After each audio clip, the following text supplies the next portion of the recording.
realização dos seus planos, Deus sempre chama e envia pessoas para serem a sua voz no meio do povo. A força de Deus se revela na fraqueza dos instrumentos humanos. E as leituras de hoje nos falam de 3 escolhidos por Deus. Quem foram esses 3? O primeiro, um profeta rejeitado pelo povo. Depois, um carpinteiro, filho de Maria, rejeitado na sua terra. E terceiro, um apóstolo que reconhece suas fraquezas. Na primeira leitura, profeta Ezequiel, capítulo 2, versículo de 2 a 5, fala da missão do profeta Ezequiel. Vemos os elementos da vocação profética.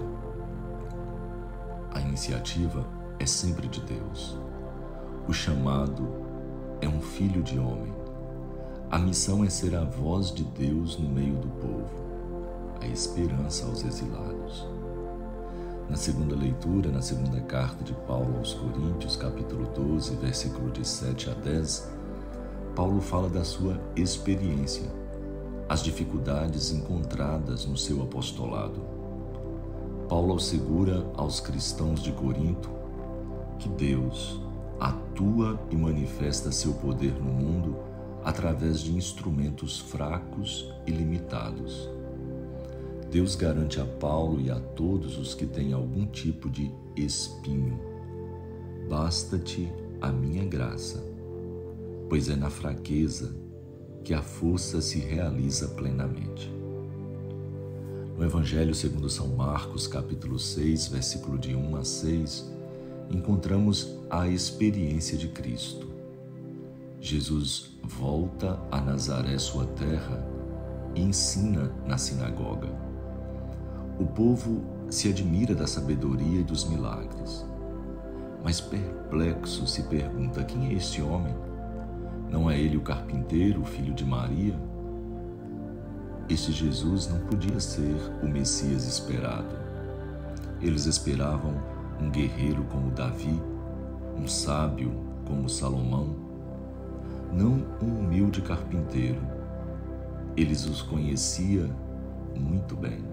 O carpinteiro, filho de Maria, não poderia ser o enviado de Deus. Sua palavra escandaliza, sua mensagem gera oposição e sua vida cria conflitos. Não conseguem reconhecer em Jesus o Messias inspirado e o rejeitam. Até os parentes de Jesus não aderem à sua mensagem. Quantas desculpas para não aceitar os pastores ou a sabedoria dos leigos. Jesus, decepcionado, conclui: nenhum profeta é bem aceito no seu povo. Mas apesar da incompreensão, continuou fiel aos planos do Pai. Quem são os profetas? Os profetas não são pessoas extintas do passado, mas são uma realidade com que Deus continua a contar ainda hoje para intervir no mundo. Todo batizado tem a sua história de vocação profética. O profeta não é o encarregado de fazer milagres e prever futuros. Deus espera dele uma coisa: que transmita a sua palavra. Deus não tem boca e quer precisar de alguém para ser a sua voz. Para isso, deve escutar a mensagem de Deus e deixar que ela penetre até o íntimo do coração, e depois anunciá-lo com entusiasmo e fidelidade. Como desempenhar a missão de profeta? Ele deve estar em comunhão com Deus e atento à realidade humana. Intervém em nome de Deus para denunciar, para avisar, para corrigir. A denúncia profética implica muitas vezes a perseguição e o sofrimento, a marginalização e, em muitos casos, a própria morte. Normalmente, Deus não se manifesta na força, no poder, nas qualidades que os homens admiram tanto.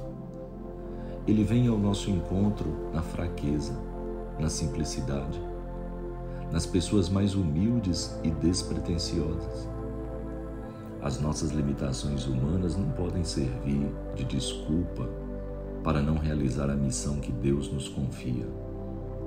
Se Ele nos pede um serviço, também nos dará a força para superar os nossos limites e para cumprir o que nos pede. Jesus não fez milagres em Nazaré, mas não fez porque não acreditaram nele. Só a fé dá condições para que os milagres aconteçam. Hoje afirma-se que santo de casa não faz milagre. Por que será? A culpa é dele ou é nossa? Conhecemos pessoas ignoradas ou rejeitadas na própria comunidade que fazem grande sucesso lá fora. Por que será? O que aconteceu em Nazaré pode acontecer também hoje na igreja e com cada um de nós. É a falta de fé, incapaz de lançar uma luz superior sobre as pessoas e os acontecimentos. A liturgia de hoje nos apresenta 3 exemplos bonitos: Ezequiel, Paulo e Jesus. Diante das dificuldades, nenhum desistiu, lutaram e venceram. E nós, acolhemos o Senhor que nos vem? Escutamos com fé a sua palavra? Quando Ele se dirige a nós na Escritura, aquecendo nosso coração, nós o ouvimos? Acolhemos Jesus na obediência da fé quando Ele se nos dirige pela boca da sua Igreja Católica, ensinando-nos o caminho da vida? Acolhemos Jesus quando nos fala pela boca de seus profetas? Somos capazes de escutar na voz dos ministros de Cristo a própria voz do Senhor? Somos sábios o bastante para ouvir na voz da Igreja a voz de Cristo? Façamos nossa profissão de fé não apenas em Deus, mas também nas pessoas com quem nós convivemos, e veremos que os santos de casa também farão milagres. Louvado seja nosso Senhor Jesus Cristo, para sempre seja louvado. E abençoe-vos o Deus onipotente, o Pai, o Filho e o Espírito Santo, e permaneça para sempre. Fique em paz e até o nosso próximo encontro, meditando a liturgia dominical. Fique com Deus.